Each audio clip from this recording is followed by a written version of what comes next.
Life in Letters. The presenting sponsor of My Life in Letters is SprayPlanet.com. This is where you go to get everything MTN colors, be it 94, hardcore, whatever it is, go check them out. They're also the distributor of Crink products, Posca markers, and Grog inks. So go check out SprayPlanet.com right now, order something, and go make your mark. But without further ado, let's get into this next episode. My Life in Letters. Let's do this. We have on the phone are you in Los Angeles right now, homie? Yes, I am. From Los Angeles, California, Sufer CA MTA ICP. Dude, we're blessed, man, and feel honored to have you on the phone. So thank you so much for taking the time out of your day to spend some time chopping it up with us. All good.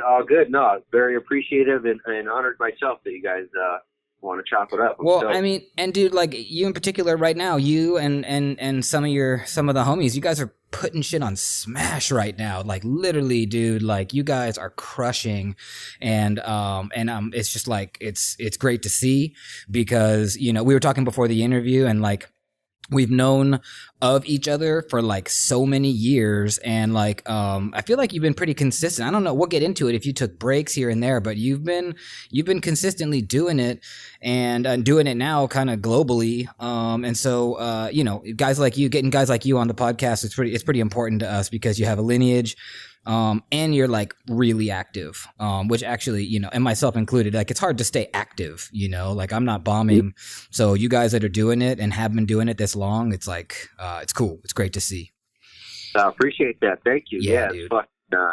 Yeah, man, it's crazy. Yeah, it is. And so, you know, the format of this show is we try to figure out those moments early on in our lives, in our childhood, really, that got us to this point where we're going to go out and start bombing and start doing graffiti. Do you have a memory from childhood pre-graffiti days? You told me that you were born and raised in Redwood City, California. In those early days, do you have any recollection of letters kind of having an impact on you, but that weren't graffiti?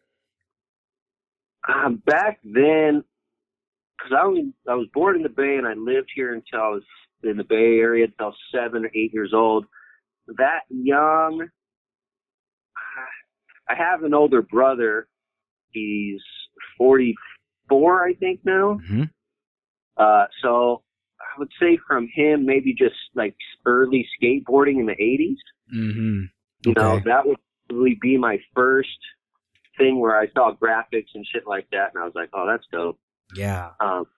Knowing what it was, but just thinking, oh, that's cool. And then I would say maybe even in the fashion when I was that little, I was for some reason always into like Gotcha and Jimmy Z, and like I just always liked that type of shit. So I don't know if that has something to do with it or not. I mean, some of those brands you just mentioned, like they were like so graphic and so bold. I definitely had the same exact experience with all of the skate cultural stuff having an impact on me. So I think that makes a lot of sense. And you moved up to you said Washington State when you were 7 or 8? Yeah. So me and Mom dipped Washington State with he became my stepdad, but at the time he wasn't. Mm-hmm. And then from second grade until 5th grade, I lived in Kent, which is probably 15 minutes south of Seattle. Mm-hmm. And then from 6th grade to high school, 5th or 6th grade to high school, I moved into the country, into a really, really small town in the middle of nowhere, and kind of just grew up there. What was that place called? It was called Yelm. I'm sure it's Yelm? like at the bottom of Mount Rainier. Not a lot of people have heard of it. It's kind of one of those places when you mention you're from there, people just kind of cringe like, oh, I feel sorry for you, bro. the armpit of Washington State. Yeah. Mm-hmm. Like now looking back that I'm older, it was dope. But back then, sure. When I moved there was, one stoplight, a bunch of churches. I thought kids were like going to school in horses and shit. Like it was a culture shock. Yeah, I bet. And like, and you had like a decent amount of like, I mean, as a little boy growing up in Redwood City, it's not exactly the most urban place, but it still has some qualities of that. And then to go to like the base of Mount Rainier must have been, like you said, a culture shock. And you did high school in that rural community? Yeah, did high school in a rural town, and that's really where everything I kind of even back then I got into motocross and racing dirt bikes. Mm-hmm. And I would say even those graphics from like motocross action and even like the 5 Japanese brands like the Suzuki's and Kawasaki's, like their graphics on the dirt bikes back then were definitely graph related, me not knowing, but I always thought that type of shit was dope too. Yeah, and that's funny, dude. I wonder who those designers were that were doing all that work. But you know, it's like if they were done by Japanese designers, like the Japanese were really early adopters to everything kind of New York graph centric in the 80s, you know, so probably 70s even. So that would make a lot of sense, you know, that those designers were looking to that. And you know, you mentioned that you told me before the interview that you moved back to the Bay in 97. Did you graduate in 96 or 97? Yeah, I graduated in 97, and literally, I graduated late, and I had to go like an extra whatever, and I remember him fucking announcing my name, small town shit, over the intercom. Congratulations, you know, he graduated today. Nice. And as soon as I heard that over the intercom, I fucking dropped my binder, walked home, called my homie, and at 3 a.m. we were already on the road to Frisco. Wow, really? And so, like, yeah. And I'm curious, like, had you in that rural community, just because so many of us did little dabblings of graffiti in high school, had you had exposure to graph? Because you know, Seattle had a pretty good scene in the early to mid 90s. Of course, the Bay did. What were you seeing? When I got introduced to it, like you said, it was a small town. This was before internet, any of that shit. So we had this town that I lived in had this lady, kind of like a cult, not really a cult, but kind of is. Anyways, all types of people would move to my town from all over the world. So it was kind of weird that you live in this small town in the middle of nowhere, but there'd be people from fucking Japan, Switzerland, America, I mean, everywhere. There happened to be this one kid who came, actually, I think he was from Fresno or somewhere in Central California, I don't know. But he was into graffiti, and he was tagging in his notebook or something, and he was a new kid, and I was like, what the fuck is that? And he's like, you don't know what this is? I was like, oh, shit. So that was my first thing to that in the rural town of seeing it. And tell me again, like, where was that kid from? I want to say he was from like Fresno or Bakersfield or Modesto or some shit like that. I can't remember. What kind of graph was he? What did he show you? He had like little soft, you know, bubble letters, but he just had dope tags. He just had tags. He wrote "quick," I think was what his tag was, and I just looked at it.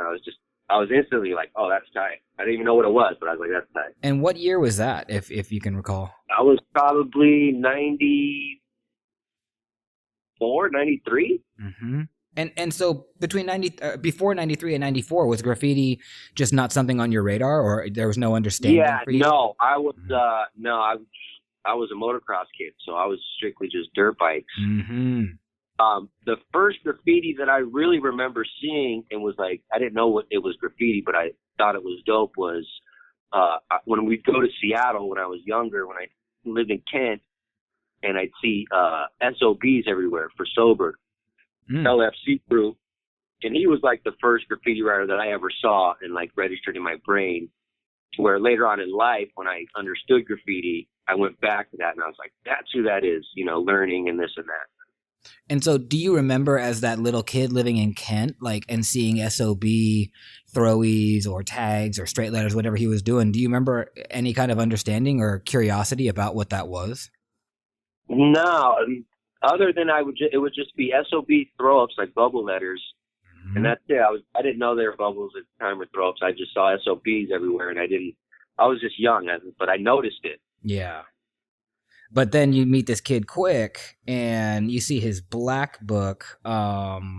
Aside from like the hands, like, was there something else about, you know, this kid and that he had a book and he was like maybe practicing or something? No, just the whole style back then, you know, the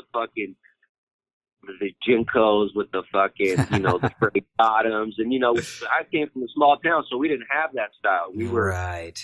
Seattle was like kind of the forgotten state of the West Coast. Yeah. Back then, and anything dope, you know, we got that shit way late. Mm-hmm. I also feel like Seattle's still slept on, like as like a just like a not a mecca, but like a place where like a lot of innovation has happened within graph, and you know, like I mean, we know of a lot of the like big names that came out of Seattle, but people sleep on that city.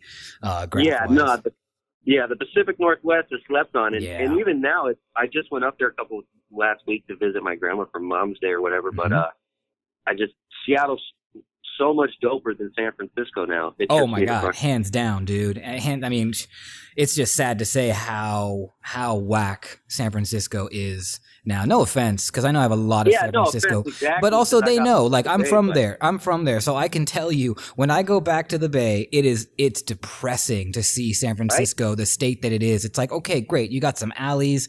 It's like, what the fuck? I mean, you go to Oakland, Oakland feels great. You know, you go to the East Bay, and it's like, yeah, this is what's going on, and you know, maybe that's just like a sign of the times, because there was a time when Oakland was totally buffed and Frisco was wrecked, you know, so it could always switch back, I guess, but it depresses me. And I have heard that recently that Seattle is just on smash currently.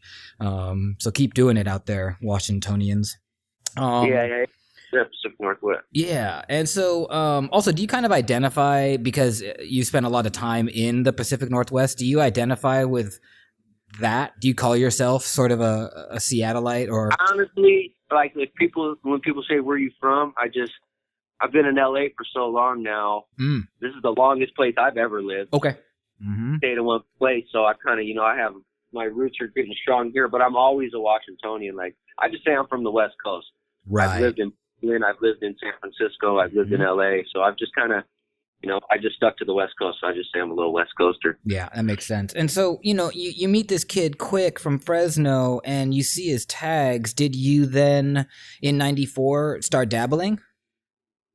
Yeah, no, I instantly, like, it's small town shit. So yeah, we started hanging out, and right around that time I got away from riding dirt bikes, and you're teenager, you curious, this, that. So started fucking just, what's that? So we'd go out, and yeah, he showed me spray paint for my first time. He would catch a tag. Oh, this is Quick? This kid Quick? Yeah, this kid Quick, yeah. Ah, okay. And that was it. Just in the small town, we'd roll around, and, older friends that could drive at the time, they'd take us, go smoke weed somewhere or whatever, and we just tag on whatever it was. And so it was kind of like that, like graffiti just became like an accessory to everything else that you were doing as a teenager. Yeah, like I was skateboarding a lot, so it kind of went hand in hand. Mm-hmm. But it just always kind of, when I first got it, and he taught me about it, like, oh, there's schools, we go tag up the handball courts or whatever. Yeah. And do like that in the small town. But it's a small town, so you do two things then 3 weeks later, the cops came. I got in trouble. I had to pay hella fines, the whole nine. And what happened to Quick? He doesn't write graffiti, but he's just a country dude who still lives in the same town. Okay, and you stayed in touch, at least, like if you went back there, you'd see him. And yeah, no, I follow him on social media. We say what's up and shit. He shows love. It's tight. Nice. And so also, who brought up Quick? I know he wasn't from your town. He was from Fresno or some area. Do you know who brought him up and showed him the ropes? I don't. I think it was probably just the times, early 90s over in Central Cali. Yeah, just like everybody's doing it. Did he have like a unique hand, or like when looking back on it, would you say that it was like looking back? I'll never forget the first Fat Cat tag I saw him do on the side of like a Shell gas station. It was just a dope Fat Cat tag, like just when you flare it right and all the letters are proportionate and everything. It was one of those, and I was just like, man, that's fucking sick. Mm-hmm. It took me fucking decades to even get like that. So I didn't get it at the time, but I thought it was dope. Damn, man, I'm super curious to know like who kind of schooled him. And that's one of the, mentorship is something we try to talk about on this podcast a lot, because it's like totally slept on, like who brought up who, and now no one brings up anybody, right? Because the internet brings up all these writers now. And, what I mean? You can watch like tutorials about how to flare a fat cap right, and it's just like bizarre, Go ahead. Oh, I was just going to say, yeah, for him, that was it. And we were all into skateboarding, so that was very heavily influenced on me as well as a youth. So we would just skate and tag on shit. But it was like, I don't know, tagging was like secondary. It was every once in a while. Yeah, and I hadn't seen a subway art. I didn't know that there was actually a culture of other kids all around the world doing it. I had no idea. What were your thoughts then? If you can scratch your head and kind of go back to them, what do you think you were thinking? I don't even think I thought about it. I was just in a small town. We would just smoke weed and do lots of acid and just skate and trip out. and so yeah, that sounds like a lot of our experiences. In the suburbs. What was your what was the first tags? Like, what were you scribbling or scribbling those first few times? Oh shit! I think I wrote. I did Fievel. Was like one of my first names. Fievel? Fievel, like the cartoon from back in the the little mouse? The little mouse guy. Fievel. I wrote Yelm because I know no one would write that. I was like, oh, Yelm's a cool name. YELM? Yeah, the name of the town. I was like, oh, okay. How did I say? That was probably about it. I think my first tag I did was like Sick, SIC. Oh, nice. And I did a paper. Just fucking toy shit, but fun shit back then. Yeah, exactly. And do you remember, did you get on a can with a fat cap early on, or did he give you markers? Like, what was your process? Well, like I said, it's when we were, it was only a couple of weeks of me into me just starting, tagging with cans and shit before the police came and busted me at the house. So I didn't really get that much into it before the police came. And then after that, I was just like, oh man, I'm just gonna skate. Fuck that. And so you're a teenage kid. What did they bag you for? Did they come in and say, hey, we saw 20 Yelm and Fievel tags. We know you did it. You're arrested. Yeah. Basically, they interviewed fucking 11 kids at the school. And by the time they came to me, they're like, we know it's you. Okay. So it's like, fuck. I was like, I didn't do nothing. And then they're like, well, if you don't admit to at least one, we're going to take you to juvenile hall and this and that. Brutal. I didn't even admit to the one that I did. It was some other one. I was like, I did that one. You're young, you're scared, you don't know. Yeah, totally. And so then you get some misdemeanor charge. I guess you get community service or something as a teenager? Yep. Community service and fines. Oh, okay. And fucking that shit was whack. My first job I ever had went to just forever was to pay these fucking fines. It was like $2,000. And back then, dang. That's a lot. And you were 13? Shit, no, I was probably 14 or 15. Still, that's wow, dude, that's a ton of dough. Yeah, mom wasn't hyped, mom wasn't so. I bet, man. And so then you were like, oh, fuck this, I'm just going to skate, do my thing. And so then... At that point in life, it was just me and my mom. You're a teenager, no one can tell you shit. So right. I was just, fuck everybody, I'm going to do my own thing, I don't care. So we wilded out. I hated the town. I was into skateboarding. It rained every day. It was Washington. Mm-hmm. I was so ready to move or get the fuck out of there. I just, I fucked off for a little while and then realized, damn, if I don't go to school, my dad, told me, if you graduate high school, you can move down here with your buddy until you find a place and you can stay at my house. So once he told me that, I was like, oh, shit. I buckled down on school. Like I said, I graduated later. I had to do homeschool and all kinds of crazy shit, but I did it. And then we bounced to San Francisco. And so so let's talk about that then, because again, we talked before the interview and you moved down to the Bay in 97. But let me bring it back a little bit. I guess in high school, they're in Olympia, which would be the next closest city to where I lived. They used to have these free walls.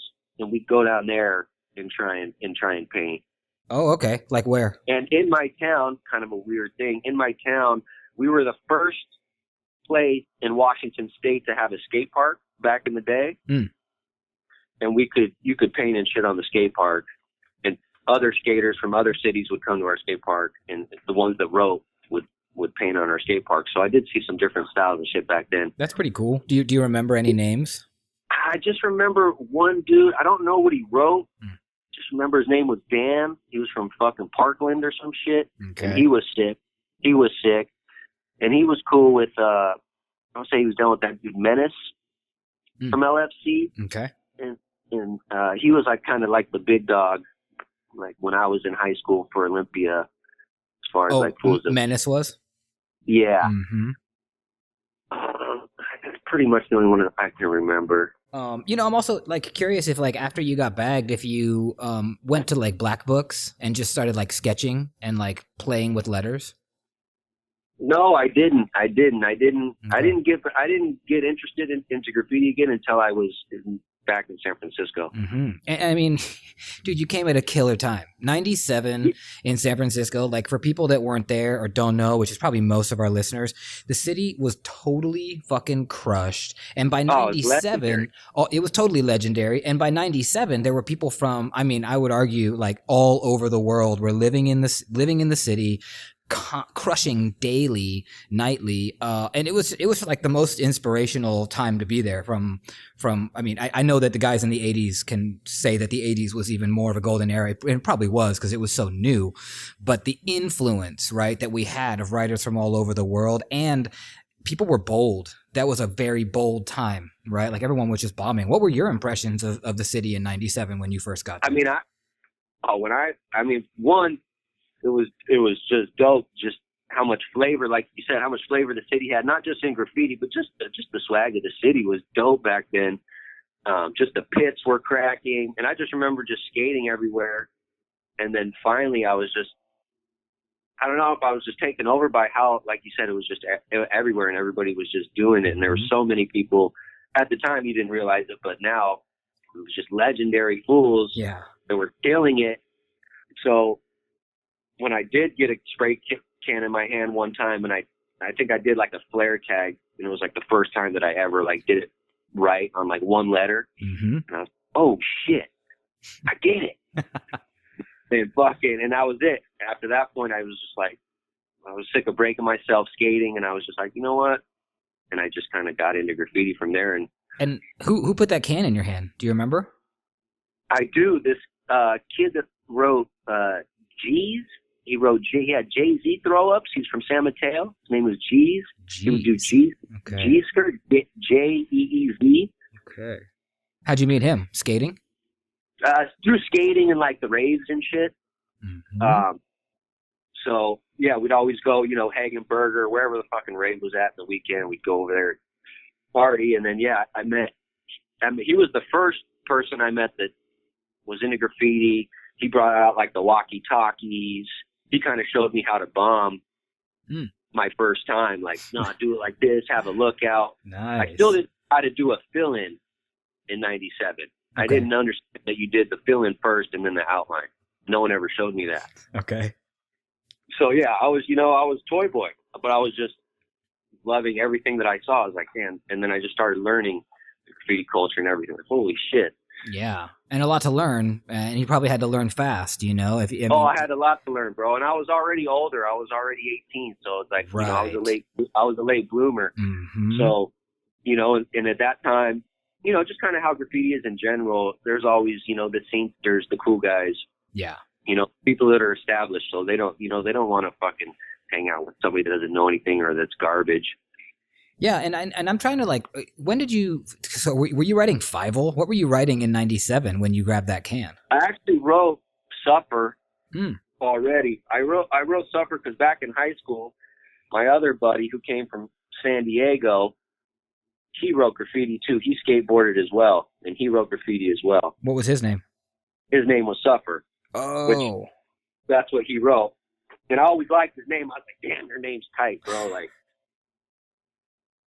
And that's just what he wrote. But once we moved away and stopped, doing all that shit, and I was in San Francisco and I picked up that can. I don't remember what I tagged on with the can for that Fat Cat flare. Mm-hmm.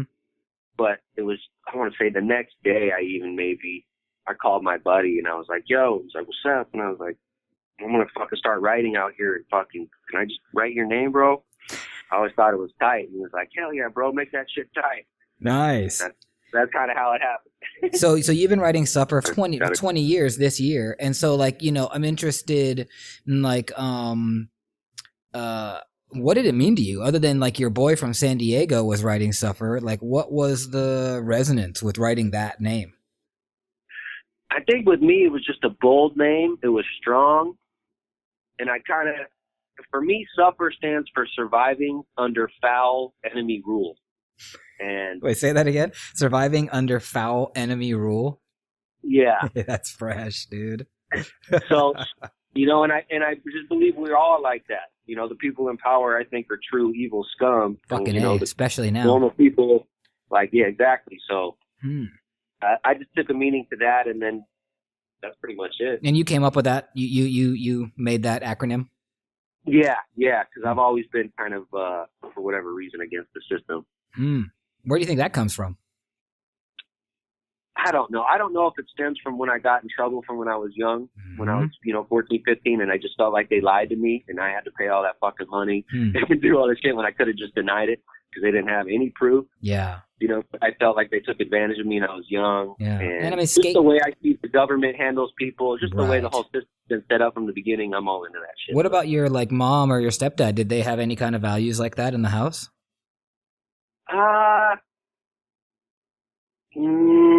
No. Okay. Mom's just blue collar. No.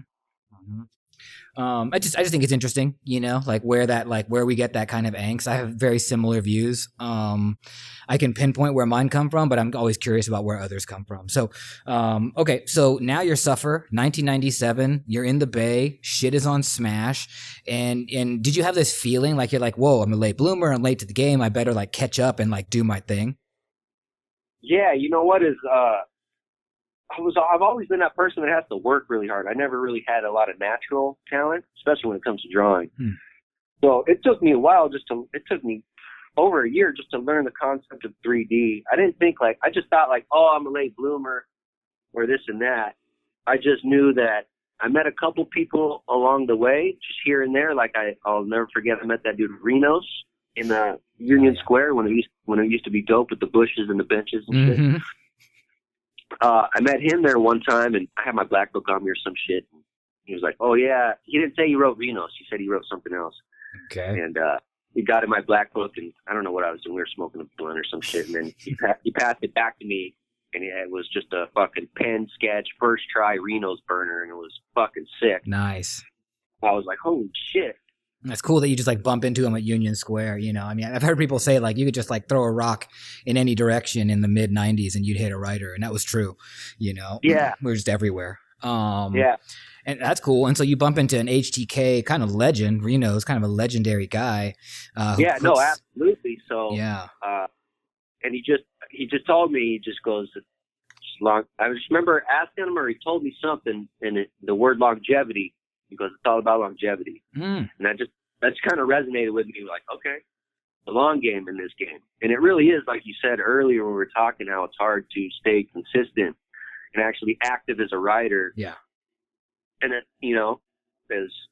or 15 plus, anything over a decade consistently is pretty beast. Yeah, dude. I mean, life happens all the time, and it slows things down or it just stops us in our tracks. And for you though, I'm sorry, go ahead. I guess in 97 when I started, I was painting. I was just going out by myself. I had this Asian, I'm going to say he's Filipino cat from Stockton that would come out, and he wrote just Dosser or some shit. And he was the one that actually showed me how to do a fill-in. He's like, "What are you doing, bro? This is how you," So fucking, he's like, so once I saw that, I was like, "Oh, okay. Okay, there's the foundation for that." And he showed me a few things. So had you been doing fills, outline first, fill in second, up to that point? Just, yeah. I did a few of those. And were you doing SUF throwies, or were you doing full Suffer? I was both. And then, I don't know, maybe a year into it, this is probably 98 now, I still didn't know anybody. I met Yoshi, I think, in 98. I met Clips and my friend, and this other guy, Corey, writes Print. He wrote a bunch of different names at the time. They lived a block down. I lived on Post Street in San Francisco, for those of you who know where it's at. It was right there. Nice. And they lived a block away. And they wrote graffiti, and those were the first writers that I met in San Francisco that actually. What was that other kid CA as well, like Clip, or was Clips even CA yet? No, we were not. No, none of us were CA. Okay. Clips was in Clips and Print were in school, and I was working at. I don't know if I was working at Macy's or what the fuck I was doing, but. Do you remember and the those connection? were the first kids that we would that I linked up with, and we would go draw on it to Yoshi's books, and he knew other writers. and stuff like that. And that was kind of but we never, I'm trying to think back then, very few people like San Francisco locals they weren't around that much. Yeah. In my circle anyway. I was the same way. I mean, because I was from the South Bay, like area where you were from, and it was a little, I mean, I went to high school in the city, so I knew more, but it was still hard to kind of break in with some of the like really homegrown local writers, you know. Like all the Mission writers, I just like feared those guys. I didn't know any of them, you know. It was much later I got to know some of them, but didn't know any of them, and I was just super shook to even go to 24th and Mission in those areas back then. But so do you remember your connection to CA? Like who brought that to you, or who, you know, brought you to them? I mean, just hanging out, it would be, I think Bias started coming around, Yoshi, because he lived in downtown and had this, you know, little crib right there. And then with Bias came Kraft and Spider and Crease. And they started hanging around. And Yoshi, mind you, Clift and Printer, a lot, they're on their level of graffiti as far as those writers are concerned. They were on level. I was super toy. But I was, you know, we were out there trying. We had a lot of heart at the time. So anyways, we just started hanging out like that. And then, like, I was toy. So, yeah, no one wanted to go, you know, Yoshi and Print would come paint with me and stuff. But as far as, like, Kraft or Bias or anybody that was in the scene or whatever, they weren't like, yo, sup, come paint with us, you know. So I would just go out solo and learn, just do my thing. So eventually, I don't know, I would say in 99, me and Kraft took me out painting. He's like, yo, so come, let's go paint. And we went and hit some really dope spots. And he was like, damn, bro, fucking. That was probably one of the first writers that was up a lot. I don't know if people remember Kraft, but that fool was everywhere. I sure do. And actually, I've been seeing him in like photos of like CA meetings that like are their like family reunion type things they have. And I was like, oh, the homie Crafty. I haven't seen him in so many years, man. You know, he fell off the face for a while. And for me, 98, 99, like CA, for me, like, it was like a goal. Like, I set a goal. Like, I want to be from this crew. They're from San Francisco. They're legit from here. And at that time, they had shit. I mean, Kraft and Bias had a lot of shit everywhere. Yeah. So I was like, to be from this crew would be an honor. It would be the dopest shit ever. And it just happened that me and Kraft were, you know, not even on some graffiti shit, but just on some friendship. We were cool like that. And he saw that in me and was like, yo, you would fit with CA. Like, I'm going to bring it up to Crease. I'm going to bring it up to Bias and Aviso and, you know, all the older heads. I was like, bro, don't tell me that and get me excited. You know what I'm saying? Like, so, long story short, that did happen. Crease showed a lot of love. Kraft as well.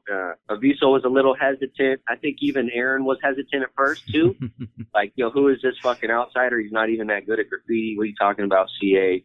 You know? Yeah. And I really had to earn it with a few of them. And as time went on, they realized, damn, this kid's got a lot of heart for the squad. And for me, I just wanted to represent CA once I did get in CA to the fullest. Hardcore, all the way. And I mean, and you did, and you totally did. You still do, right? Yeah. I think that's the biggest thing for me, coming from that generation of kind of I still look at myself as a new school writer, like, 99, 2000, like that. I just wanted to carry the cloth of like the 90s writers, of the ones that really did it into this new generation of, okay, yeah, we got cell phones, we got internet, but there's still a certain, level or that you need to. Yeah, there's craft. There's a craftsmanship. I think. Yeah. Yeah, definitely. And you think that keeps driving you today, that kind of idea of carrying that torch? Absolutely. Absolutely. Just want to be not even I guess just within myself.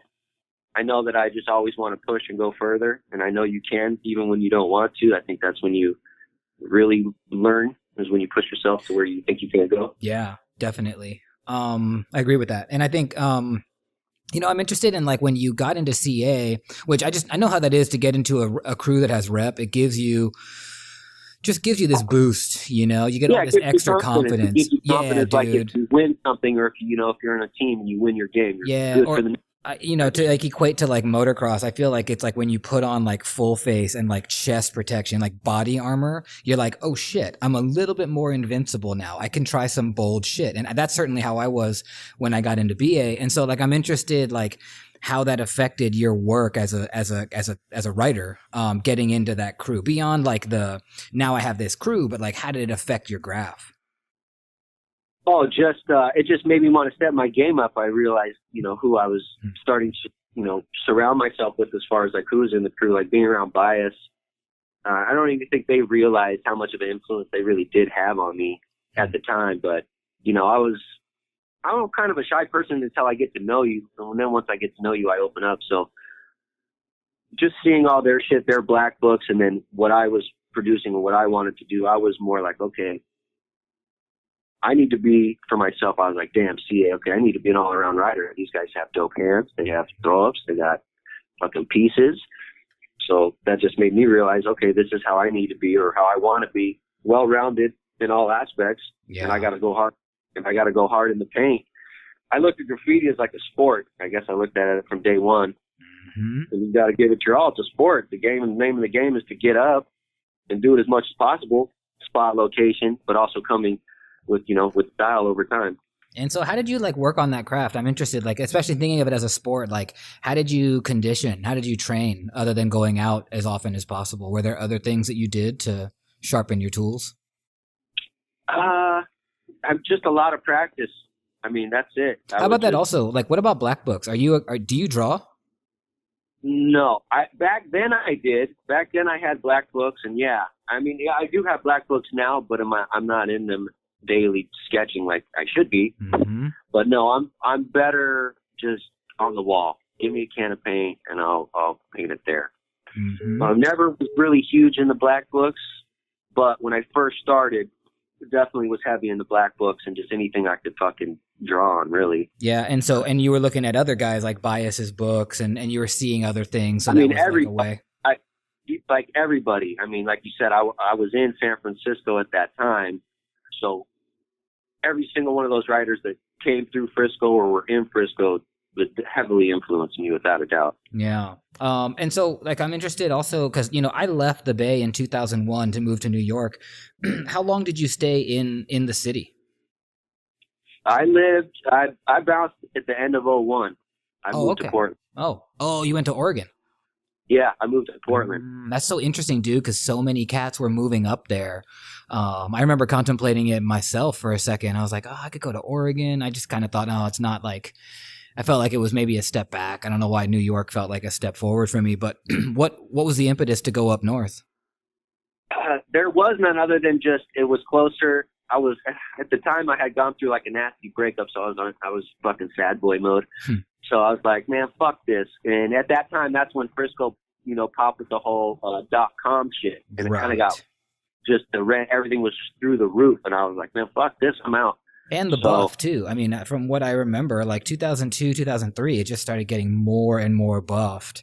The buff was heavy for sure. But I don't know, my generation and me being in LA so long, like if something runs longer than 3 days, I'm hyped. That's just how Fuck, that's sad. But I hear what you're saying too, man. I mean, that's what you got. I mean, down here, that's what you got to go through. Like, it's crazy. But anyways, yeah. So you go to Oregon. What was that like? I moved to Portland. I moved to Portland, and I didn't know one person. I was just depressed, bro, to be honest with you. It was just graffiti every single night until like 6 a.m., wandering the streets for like, I don't know, I lived there for like almost 8 months. Okay. And all I did was smash. I painted every single day. That's all I did. Dope. Were you painting trains? What was that? Were you doing freights a lot? I was doing, not a lot, but I would do freights. Just like if the streets were hot that night or whatever, I'd walk down and hit the freights for sure. I would definitely hit freights, but more so the streets, like coming from San Francisco, during those times, and then going to Portland, and you'd be out in the city at 3:30 and it looked like a bomb went off. It'd just be a ghost town. And I was like, what the fuck? This is amazing. Yeah. So I would just smash every day. And then, I caught a crazy case in Oregon, and they were trying to put me away for a couple of years for graffiti. Oh, damn, really? Yeah, they did some CSI shit. Said they lifted a thumbprint, a partial print off of a can that was left on a rooftop. Yeah, some way out shit. And wow. Yeah, I was fighting the case. At this point, I had moved back with my mom for like a couple of weeks. Back up in Yelm? In Washington, yeah. So okay. I got in trouble coming with some weed, and I was in Oregon. I was actually in Washington when I got in trouble, but I lived in Oregon. Okay. So, long story short, I was going back and forth to court for the weed thing. Well, I didn't go to court. I didn't go check in with my probation officer because I had court in the morning. I was like, I'll just go in the morning. Long story short, later that night, I get pulled over. They're like, oh, you didn't show up, probation officer, you have a warrant. They take me in, they take me in Oregon. Well, it's a different state, so they process me, ship me over to Washington, and I handle that, blah, blah, blah. So with the graffiti thing, when they lifted the partial print, I guess, my prints were in the system. So that's where they were like, oh, we think it's this guy. So they came to the apartment that I lived at, but I had just moved out. The reason I know that is I went back to get my mail, and the landlady was like, yo, the fucking police were here looking for you. And I was like, what? She's like, yeah, something about graffiti. And I was like, okay. And I just fucking dipped. Yeah. And, so long story short, I turned myself in. They OR'd me. I was fighting the case. They wouldn't budge. They would not budge on the time. They were like, nah, 2 years upstate. Damn. You know. What were they? Yeah. They saying like accumulative damage? Like had you done millions cumulative of dollars damage. worth? Yeah, your Suffer CA. At the time I was LVR too. That was like one of the first crews I pushed with Yoshi and everybody. But they're like, yeah, your Suffer, you did this amount of damage, blah, blah, blah. And I was like, I wasn't even in this state, yada, yada, yada. Long story short, I fucking was going to pick my jurors, and I was just like, fuck that, I'm out. And I fucking hopped on a plane and moved to LA. And so, okay, I just got to ask then. So that was in 2002? 01, and then, yeah, I came to LA in 02. Okay, so you must be good on some statute of limitations shit with that. Oh, yeah, now it's all good. There's been so much shit since then that, yeah, later on down the line, it all worked itself out. Okay, so you never had to really deal with that case. That's interesting. Nah, I didn't at the time because I was on the run, and I just figured when I came to LA, I was like, fuck it, I'll just keep smashing until I get busted, and then I'll go, do my time, and we'll figure out, from after that. Okay. So was that? Did you say 2002? You end up down in LA? Down in LA in 2002, yeah. Okay. And what was your plan then, other than getting the fuck out of Oregon to move away from that court case? There was no plan. My graffiti took over my life like I could have never explained. Like everything that I did or have done was to, I guess, apply my graffiti habit. How can I paint 5 days a week and not stress, not have to worry about rent, a job? I mean, that's really all I thought about. Is how could I paint nonstop? So everything I did in life was for that.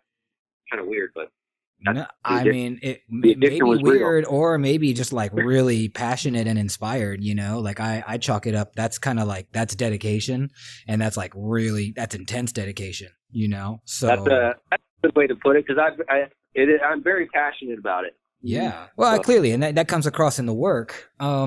So, okay, dude, so now you get down to LA again. Did you know no one like when you went up to Portland? I knew my buddy Saez is who I got. And my buddy Saez, Nick, the Jew, aka the Jew, shout out. He was one of the first people that I got really into graffiti with in San Francisco. Okay. I met him through skateboarding, through my best friend, and we kind of got, heavily influenced and addicted to graffiti pretty much at the same time. So when I bounced to Portland, he moved to LA. And so he had a little bit of roots there. He'd been there for like a year or so when you got there. Exactly. And I would talk to him on the phone, we'd, chop it up, say what's up, this, that, and the other. And then he was like, yo, like, I got a room, you can sleep on the couch, or I need a roommate anyways. So that's when I was like, I'll be there on Tuesday, bro. Dope. Also, I want to go back a little bit to the freight thing because I think a lot of our listeners, they see a lot of your work on freights. And when you were up especially in Oregon, nowadays. yeah, dude, that's good, man. Anyway, like what back in Oregon time, actually before that in Frisco, were freights totally not on your radar in the late 90s? No. I would paint freights. I would always paint. I was never that writer that was like, I'm a bomber only. I'm this, I'm that. Yeah. You know, I'm just a graffiti writer. I like to paint graffiti. I just looked at trains as, you know, it's kind of like painting the back of a billboard. It's got ridges and bars and all kinds of shit. So that was just going to make me better at doing that. Yeah. And I like to be able to go to the yard. It's chill. It's mellow. It's a different vibe. So I'm totally into it. Different. Yeah, I miss them, man. I miss freights a lot. Being in New York, it's just a little bit trickier for us to get to them. But so then when you go down to LA, I mean, actually, I know nothing of the LA scene in 2002. Can you tell us a little bit about what was happening in that city back at that point? Yeah, I mean, LA it was all new to me. So LA didn't have throw ups. They didn't have bubble letters. Yep. Very few riders. I mean, a handful, maybe 5 to 10 riders had throw ups, if that. Mm-hmm. It was, fat cap tags with fucking, back then they was still doing the LTS kind of style pieces. Which, I came from Frisco. I like that TMF funk. That's what I'm into. Yeah. I'm into the influenced by the bubble letters and that whole shit. So it was different, but I always liked that LA had straight funk letters. Mm-hmm. So seeing that in the writers that were doing that back then, that was dope to me. That was like my shit. Like, damn, LA is just, you got to have a dope straight like funk letter. You got to. They didn't have throw ups. So that was kind of their throw up, I feel. Do you remember some of the guys in LA that were doing those funk letters that you were seeing and taking notice of? Back then, like, oh man, let me think. 01, 02, just. I mean, if you can't think of it, it's all good. I just wondered if someone would just like spring into your mind. Yeah, no, I'm just thinking of like freeway murals, Mm-hmm. Okay, and shit like that. I'm trying to think who was like doing shit at the time. Probably like, I know downtown was like Rallos had a lot of shit in downtown. Mm-hmm. Freeways.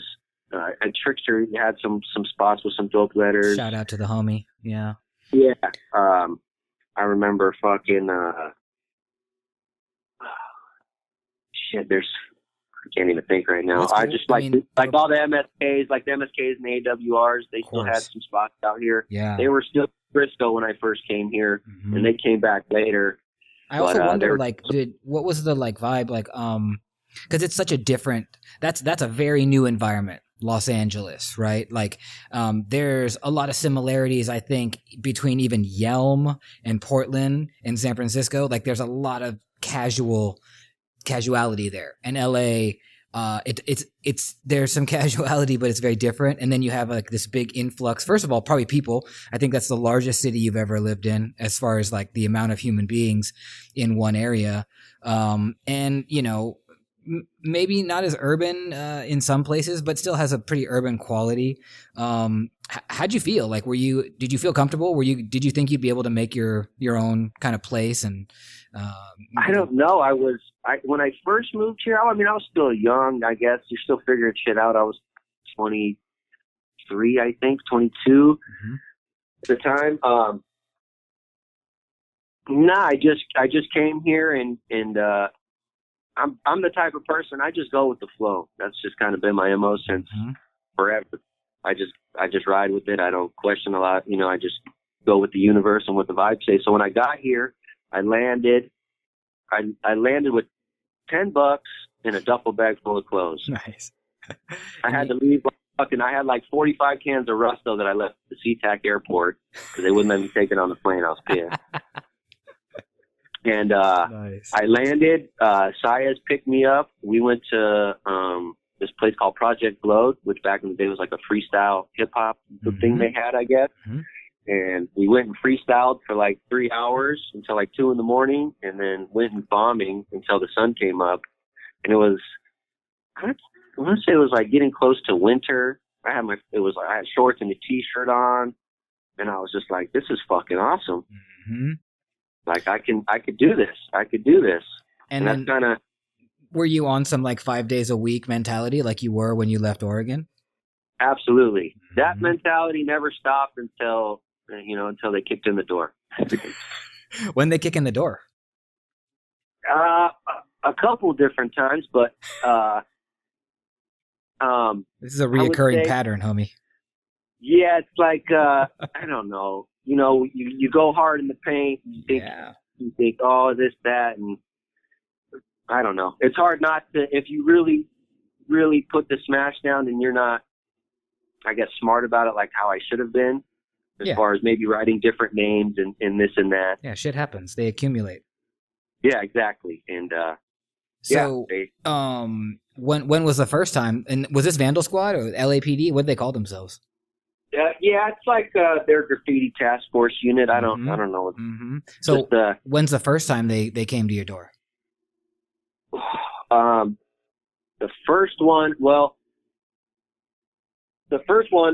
was I wasn't there. Again, I'm kind of, I don't know why, but I always kind of just dip out right before they come. So they came and I wasn't there. I'm trying to think what spot it was at. I guess it wouldn't have been. I guess it was in 2000. I guess it was 2009 or 2010. So you were in LA for like 7 or 8 years, and you were just like crushing, like basically every night, bro. Every night. It was fun, I mean, that's what I did. Like I said, I'm very passionate, so I just knew what I had to do as a writer to get where I wanted to be, as far as that guy put in his work, or he got good within myself. Yeah. Like I would look at my graffiti, and I'll say probably in like 2009, I could look at something that I did personally and was like, okay, I did all right on that one. Mm-hmm. Whereas anything before that, I was just like, that shit's garbage. Yeah, I'm really glad you brought that up, because I was just about to ask about sort of like that evolution of style. So you're saying it took you 10 years approximately, from late 90s to the late 2000s, to where you got like comfortable with what you were doing, and you were like, oh yeah, that's dope. And you could like kind of build off of that. Is that about right? It took you 10 years? Yeah, and the minimum of 10 years for me to feel comfortable, for sure. I'm curious also about MTA. Did you get put down in MTA in LA? I did. So 03, it was 2003. I met Rezik.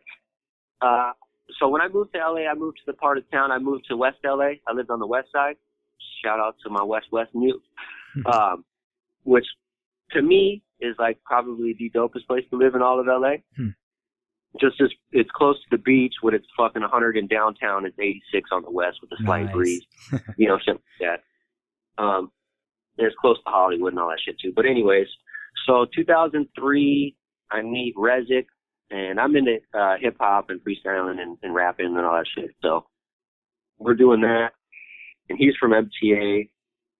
And we link up for like 3 weeks, and we go bombing like every night. And then he bounces. He moves to Northern California, like up in the mountain of Humboldt and shit. Mm-hmm. But he introduces me to K-Niner. And K-Niner, for anybody that doesn't know, is a Los Angeles legend. Early 90s, 92, 93, 94, 95, like that era, all the way up. And when I met him, we just clicked. He's just a super cool dude. Yeah, he is.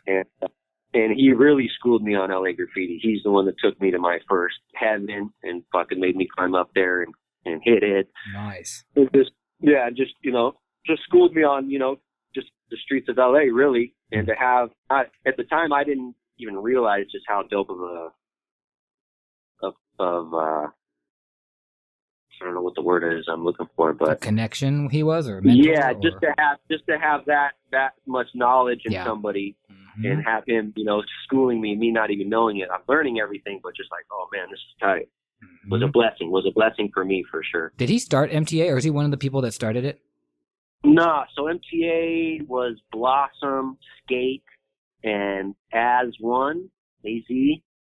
Those were like, I want to say the first like the ones that started it. I know Skate was the one that came up with it, and I want to say Az and Blossom were right there alongside of them. Okay. And this was probably 91, 92-ish. Okay. Before I even, was even a thought. Yeah. So, yeah. And then the people rocked all the way through, and they've still been rocking. And so when did you get put down in 2003 when 2000. Resnick moved? Yeah, so my bad. So good. I get introduced to K9er, so we start hanging out all the time, and then he's the one that brought me to the meetings. He started to bring me around everybody, and those were really the first riders besides a few of the West Side riders that I met in LA were those guys with MTAs. I'm curious about that vibe too. Like CA, a very Bay Area kind of feeling crew of guys. What was the MTA kind of team like? What was the vibe? Vibe was solid. I mean, there's a lot of people in the crew. Yeah. So, there's walks of all life. I mean, there's the CA vibers, there's there's fucking gangsters, there's all types, every walk of life in between. Yeah. But we all have a common thing. We're all chill. We're all good people. We're not fucking, so, and our common thing is graffiti. So yeah, there's definitely, you'll have, which I think is dope. I think that's how it should be. So definitely. And so then you get put down in MTA, and was it like, I mean, I know it's always been a daily thing. And was it a daily thing to be with MTA writers from then on? No, not necessarily, but once I got put down with MTA at the time, I had, I've always been like kind of nerdy as far as just, everywhere I go, I try and learn, what writers came before me, who's, this and that. So, Yeah. You just try and learn the history of the city. So, I was just honored that, that a crew from LA, kind of like how CA did, embraced an outsider. They didn't know who I was, we're like, yeah, you're fucking, we want you to represent. So I take it like that, and it's like, okay, let's do this. That's dope. So for me, just, I don't want to say bringing MTA back, but it was kind of just like on a chill mode for a while. Okay. And then, yeah, I just wanted to make MTA in my heart, I just wanted it to be, known as one of the best crews, in Los Angeles for the time period that we're doing it. Yeah, and I feel like it's like way bigger than Los Angeles now. And so I want to go back to that 2009 door knock. So when that task force came to your door, is that another case that you got a chance to walk away from? How did that thing pan out? And I know you said you got your door kicked down a couple of times. You want to just tell us about it? Yeah. So, okay. So I guess they were starting to build a case against us for a while. And, I was also, I was doing some other things too, but, they were starting a case, this, and other. So by chance, this is just, all by chance, some girl that knew a writer in high school, I want to say she was at a Denny's or some shit. And all the sheriffs are having dinner and shit right there. And anybody that knows the LA County sheriffs, those niggas don't play. So they're all having dinner and shit or eating, and they're talking about how they're going to raid the MTAs. Oh, wow. And this girl's just sitting in the next booth over, and she hears them. She hears the whole conversation. So she calls her homie, and tells him this, and he knows some of us. So he called us and called one of my buddies, and he's like, yo, you guys are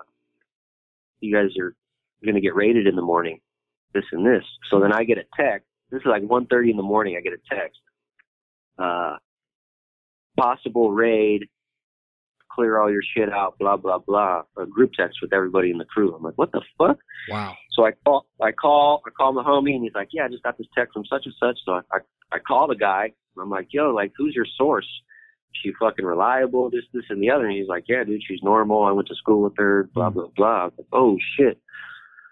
So I empty out my whole spot. I lived in downtown LA at the time. And I bounced. I hit everybody in the squad. I was like, yo, you guys got to bounce. Either leave right now, stay in a hotel, or leave early in the morning, like 4 a.m., no later.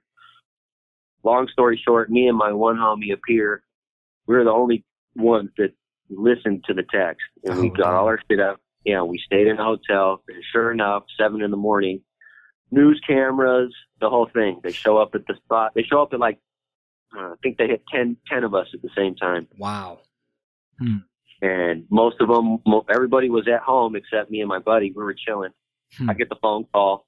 I'm like, yeah, is this, such and such? And I'm like, nah, this is his cousin. What's up?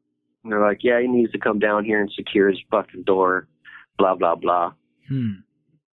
So they tried to come at us on a graffiti case at the time. It was for the LA River, for a roller that we did. Big MTA roller? Yeah, the MTA roller. Nice. And at the time, the city attorney was trying to, further his career. So he kind of latched onto graffiti and MTA, since at that time we were smashing, and then the roller was, the biggest roller. So that was kind of his, I'm going to take down these guys, watch what I can do, whole thing. Also, so I just got to ask on that, because I'm always been curious, how much paint did you use to do that? The MTA roller took, it cost $5,000 to do. Yes. So, I wiped out like 3 Home Depots of all their, they were bringing out the fucking forklift and pallets and loading them into the van of just black and white. They had to make all the black, but the white, I don't know, it was like, I forget how many gallons, 400 to 500 gallons, I think. Okay. And how many days did it take you to do it? It took us a week. How many heads worked on that? Oh, fuck, bro. We were squad deep. We were fucking, every night we had between 16 and 20 people helping. Damn. Fresh. Yeah, it was definitely military. There's nothing better in life than getting a spot, picking it out, and executing it. Absolutely. Especially at that kind of scale. It was dope. But, yeah, so they came. House was empty. The only thing that I had in there in my loft that I left for him was a canvas that said "Graffiti is a fun crime." That was the only thing I left for him. That's the best thing I've ever heard, dude. I love that. I fucking love that. So they got a lot of us. They got a lot of us. And me and my homie, we just chilled in the hotel for like 2 weeks. No one in the crew said shit. Everybody kept their mouth closed, so they didn't have anything. They couldn't charge us criminally. No one copped to shit. No one said anything like they're supposed to. Yep, dope. So they let everybody go. Not everybody. Some few of the homies got deported. They had to. They got fucked over. They got kicked out of the country. To where? Deported back to Mexico. Interesting. So they got a few of my homies like that, and then, long story short, they dropped the criminal charges, and then they came after us through a lawsuit through the city. And that came later. That came a little bit later. I was actually I was already in trouble for something else, facing some other time, and when I was when I was in LA County, I was at Wayside Supermax, and they came and served me the papers for the lawsuit. And they were suing us. It was the city of Los Angeles versus the Metro Transit Assassins MTA crew for $4.5 million or some shit. Nice. Shit. Yeah, they hit us with the gang injunction where we were the first graffiti crew. I think in Los Angeles to have the gang injunction filed against us. What? I don't even know what that means. So they treated us like a gang. So so what that means is there could be enhancements if you were to get charged with anything else. A gang enhancement's already a gang of time added on to whatever crime you do. And were they trying to say that because the big MTA roller took so much organization to do one thing? I don't know why. I think it all has to do with the city attorney. Yeah. I wonder how they just come up with that and think they can just and his own that. agenda and what they could do is, that whole thing. But I don't know what prompted it other than, I don't know why, but that's what I think. Interesting. What happened with that case? With that lawsuit, I should say. So I end up going away for a little while, and for something else, and then the graffiti, the whole shit. Man, it was just a nightmare. We had the ACLU get involved because within the injunction, they were really trying to fuck us over. Like, we couldn't hang out. We were no longer able to ever travel on a Los Angeles freeway. We couldn't ride the bus. And there were so many things that they were trying to do. It was just like, what the fuck? Interesting. So the ACLU got involved. I had to get a civil lawyer. Shout out Kevin Kahlberg. Shout out to anyone that works at the ACLU. They do fucking great work.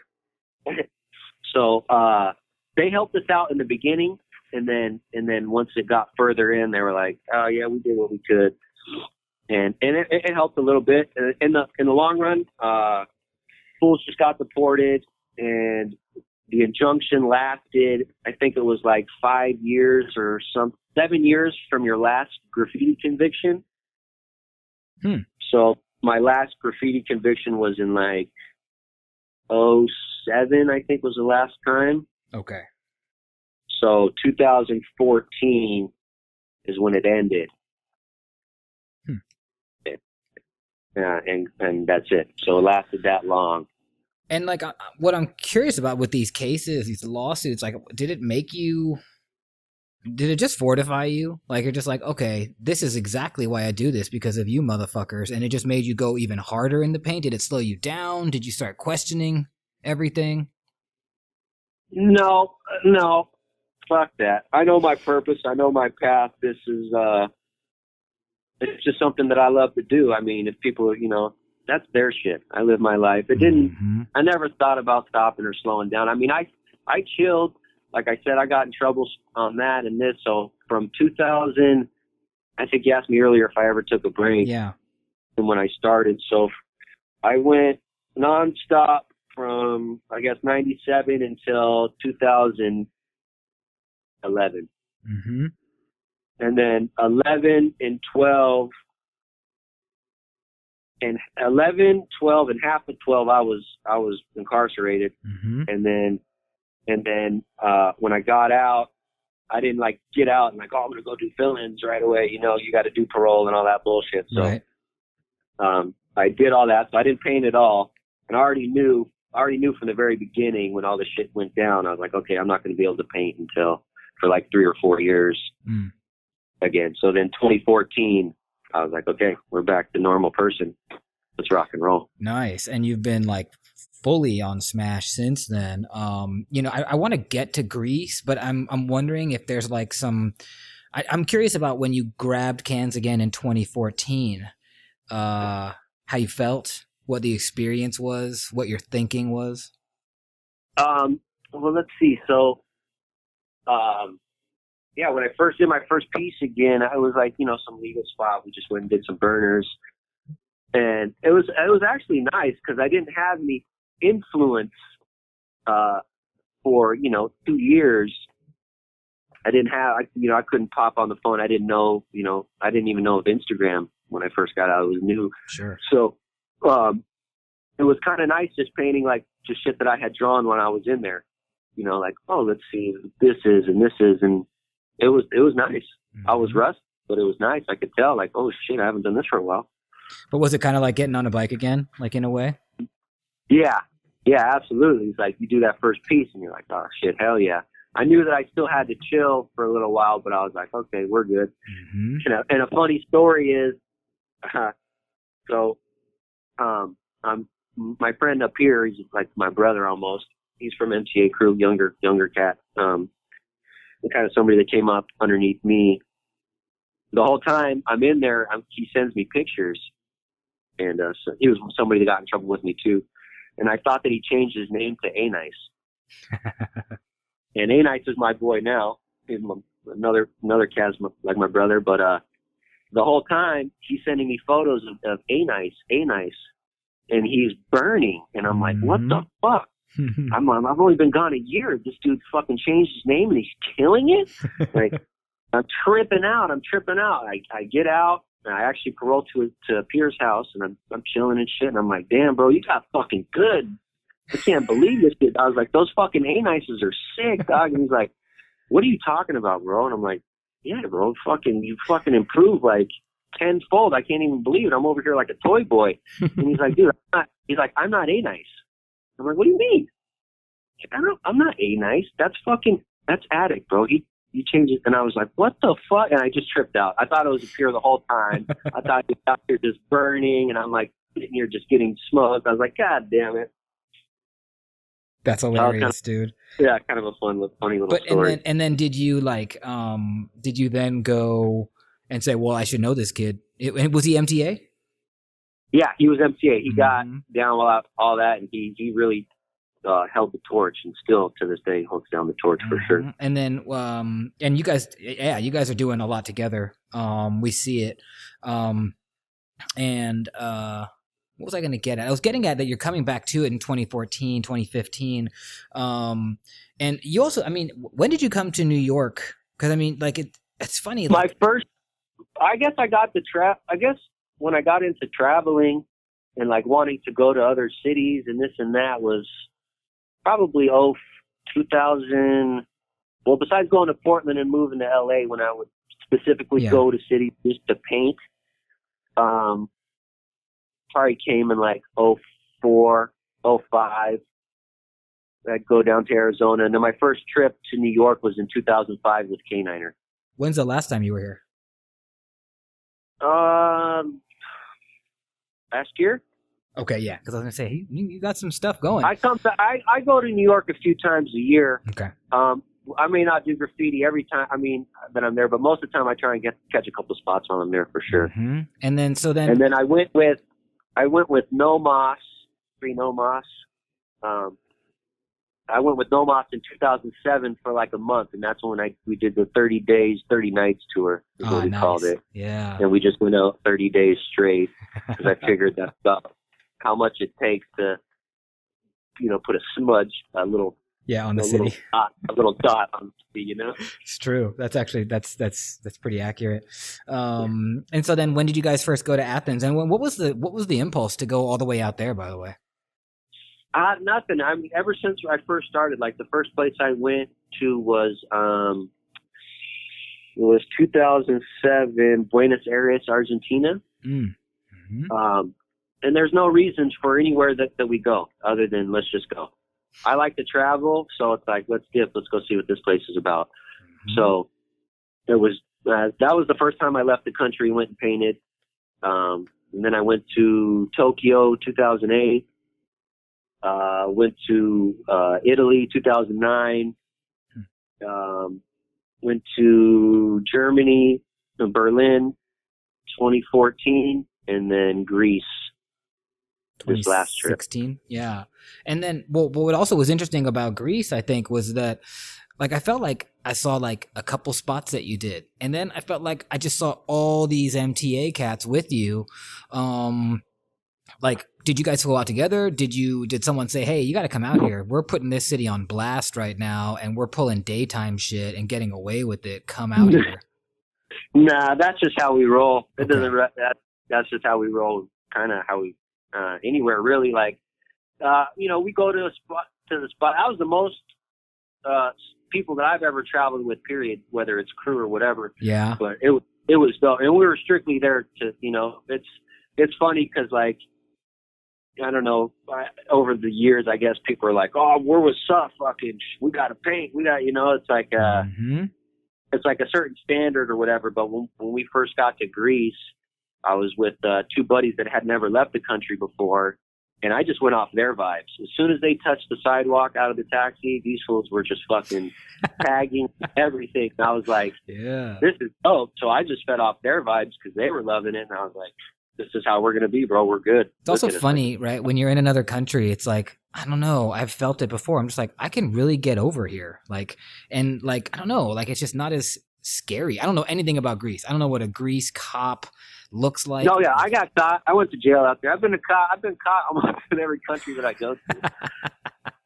And so, when it comes to Greece, like, who was out there with you? I know A-Nice was there. Who else came out? Oh, man, we had my buddy Straight, Fleets, Saez, Raulos, Toro, Cairo, Kepto. I think that's it. And like, I'm always interested in just like the little shit, like, were you guys all like living in one like youth hostel? Like, did you guys rent an apartment? Like, how were you guys just like day to day? Airbnb. Mm-hmm. Airbnb. It's funny because we had like the LA squad, which was like me, A-Nice, Straight, and Fleets, and Raulos. And then they had the Bay squad, which was like Saez, Toro, Kepto. Yeah. Cairo. Yeah, it's and they had cool. they had their own shit. The LA, we just had an Airbnb spot, and they had their own shit, which is like, I mean, we could walk to each other's spots, but it was a little ways away. And like, how long were you guys in? Was it Athens or were you in other parts? Yeah, we just stayed in Athens. How long were you guys there? I don't know, it's like 10 or 12 days. Oh, wow. And then it's so funny, dude, how it can exist on the internet and look like months. You know what I mean? Yeah. Which is cool. And that's kind of the goal. Like when I go somewhere, that's the exact effect that I want. I want people to think like, did they move there? Do they live here? Did they like I want that to, that's the goal. What's the vibe in Athens as far as like the graph scene? Oh, it's rock. It's just like anywhere in Europe. There's nothing left on the floor. You can't walk up and just go paint a wall. Good luck. And then I'm also interested within that graph scene when 8 Americans come out to rock and do it the way you guys did. How were you received? Well, we're very respectful. I'm not that dude that just thinks that I'm entitled and, I'm from America, or, I've been writing for this, so I could go over whoever. Like, especially in Europe, I don't do that at all. I like to buy or bring a ladder and catch ladder spots. It sucks, but it's like I'm not trying to go over anybody.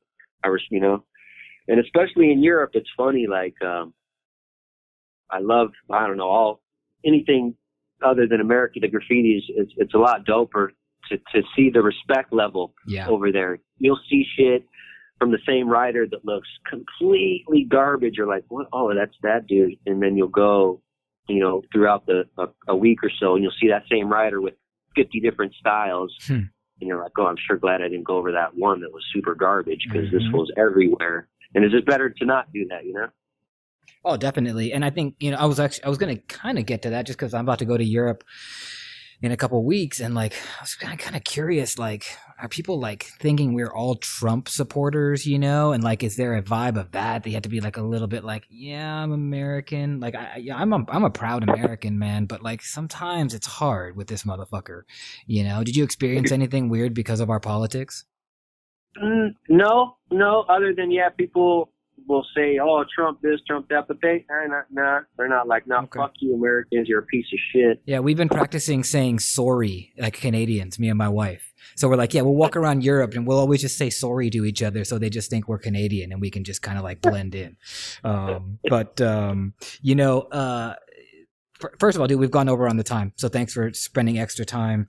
And we also try to like we put this this call out on our Instagram to get some questions, and there was a couple I was going to get to, but we didn't get to it. But there's one here that I think is a good way to end this interview, and it's from one of our followers, RN Fonte, RNFONTE, and he or she says, do you have any inspiring words for those who are younger and just starting to find out their own skills?